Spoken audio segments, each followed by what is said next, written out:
കൊല്ലം അഞ്ചലിൽ 180 കിലോയുള്ള കാട്ടുപന്നിയെ വേട്ടയാടി കാറിൽ കടത്താൻ ശ്രമിച്ച അഭിഭാഷകൻ പിടിയിൽ. പുനലൂർ കോടതിയിലെ അഭിഭാഷകൻ അജിലാലാണ് പിടിയിലായത്. അഞ്ചൽ ഏഴംകുളം സ്റ്റേഷൻ പരിധിയിൽ ഭാരതിപുരത്ത് വെച്ചാണ് പ്രതിയെ പിടികൂടിയത്. അഭിഭാഷകന്റെ കാറിന്റെ ഡിക്കിയിൽ പന്നിയുടെ ജഡം ഒളിപ്പിച്ച നിലയിൽ കണ്ടെത്തി.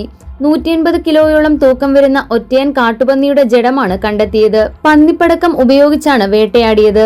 പന്നിയുടെ ജഡം കടത്താൻ ഉപയോഗിച്ച കാറും കസ്റ്റഡിയിലെടുത്തിട്ടുണ്ട്. അഞ്ചൽ റേഞ്ച് ഫോറസ്റ്റ് ഓഫീസറും സംഘവുമാണ് പ്രതിയെ പിടികൂടിയത്. നായാട്ട് സംഘത്തിൽ കൂടുതൽ പേർ ഉണ്ടെന്നാണ് സംശയം. വനംവകുപ്പ് അന്വേഷണം ആരംഭിച്ചിട്ടുണ്ട്. News bureau, Punalur.